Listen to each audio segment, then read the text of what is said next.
সালামু আলাইকুম। আশা করি আপনারা ভালো আছেন। আলহামদুলিল্লাহ আমি ভালো আছি। তো চলে আসলাম আমার খামারে। আমার এই খামারে এখানে যে পাখিগুলো দেখতেছেন, এই পাখিগুলোর বয়স আজ থেকে প্রায় ৪২ দিন। কালকে আমি মাশাআল্লাহ একটা ডিম পেয়েছিলাম। তো এইজন্য আজকে আবার চলে আসলাম যে দেখি আজকে ডিম পারছে কিনা। তো খামারে এবার আমি চেষ্টা করেছিলাম ৩৫ দিনের মধ্যে কিভাবে ডিমে আনা যায়। তবে ৩৫ দিনের মধ্যে আনতে পারিনি। তো দেখি অবশেষে ৪২ দিনের মাথায় একটা ডিম পেয়েছি গতকালকে। তো আজকে আবার চলে আসলাম ঠিক এই সময় গতকাল ডিমটা সংগ্রহ করেছিলাম।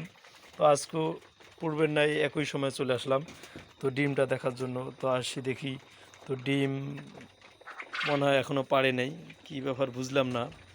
তো পাখি এখানে প্রায় আমার ২৫০ আছে, সবগুলো ডিমের জন্য। এখানে কোনো দু একটা হয়তো পুরুষ থাকতে পারে। এখন আমি যেটা পাই অবশ্য পুরুষ ধরে এখান থেকে সরে ফেলি। তো এখানে সবগুলো ডিমের জন্য, কারণ আমাদের এদিকে বর্তমান আমার বিভিন্ন জায়গা থেকে ফোন দিচ্ছে, আবার দেখা করে বলতেছে খাওয়ার ডিমের কথা, মানে আমার কাছ থেকে ডিম চাচ্ছে, কিন্তু আমি এখনও দিতে পারছি না। তার কারণ আমার পাখি কেবল গতকালকে প্রথম ডিম দিয়েছে। আশা করি আর ৩ থেকে আর ১০ দিনের মধ্যে ডিম অ্যাভেলেবেল হবে। তার কারণ এই শেডে আমার প্রায় ২৫০ পাখি শুধু ডিমের জন্য। আর একটা শেডেও আছে ২৫০ পাখি, ওখানে ওরা ২০ ডিমের জন্য অবশ্য। তবে এই ২৫০ পাখি শুধু খাওয়ার ডিমের জন্য রাখছি। তার কারণ এটা এটা অবশ্য চাহিদা হয়তো বা অত ওইভাবে পূরণ করতে পারবে না। তবে আমি ইনশাল্লাহ এবার খুব তাড়াতাড়ি আমার ইচ্ছা এবার ২০০০ পাখি এখানে করব। আমার ওইদিকে আরও জায়গা আছে।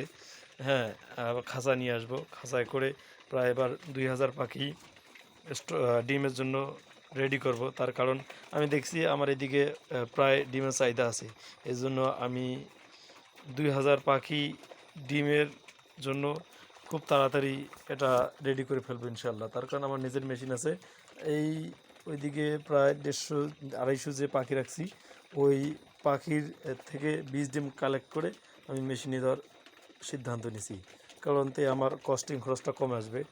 আর এইখানে তো আজকে তো এখানে আসলাম ডিম খোঁজার জন্য, তো দেখলাম ডিম নাই, মানে এখনও পারিনি। তো দেখি মানে আরও দেরিতে পারবে। তার কারণ আজকে একটু খাবার দিতে আমার দেরি হয়েছে। দিনের বেলা আমি আজকে বাসায় ছিলাম না, তো এই জন্য হয়তো বা দেরি হবে। দেখি কাল সকালে পারি কি না। তো সবাই ভালো থাকবেন, সুস্থ থাকবেন। আসসালামু আলাইকুম।